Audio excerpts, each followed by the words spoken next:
د مسلمانانو د ټولو نه لویه مسله څه ده؟ لویه مسله هغه د مسلمانانو فراغت دی، اوزګار اوزګار اوزګار.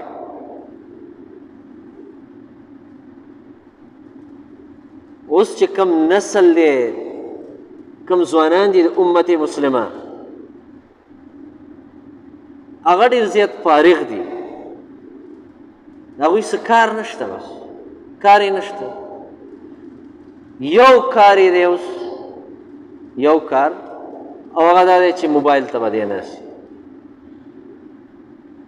دا یې کار دی بس. او اوس یې کله هغه ټک ټکو شان راایستی دی ورنه چې چېرته هلکان ګورې ماشومان هغه شی ورسره یي. دا چاینا دی، دا چاینا دوی زمونږ خویونه سټډي کړي دي.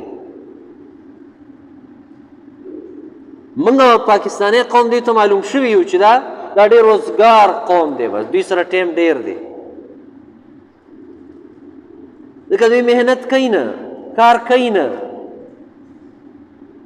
نو راشه بس کله موبایل او کله دغه شي او کله تاش او کله لډو، او بس په دې باندې به خپله ورځ او شپه پاس کوي. او دا ده چې ژوند به یې په دې کې تېر شي، نه به تعلیم وکړي، نه به چېرته روزګار زده کړي، نه به د روزګار طرف ته لاړ شي، نه به د معاشرې دپاره یو بهترین فرد جوړ شي، بلکې دی به د معاشرې دپاره یو ناسور جوړېږي. دی به په خلکو باندې بوجي، دی به د خلکو بوج نه اوچتوي، بلکې ده به خلکو باندې ځان بوج کړی، بس چې بس پلار مې دی دا به یې ګټي او موږ به یې خورو که نه. بس دا پلار هم کار کوي، دا ډېره ده.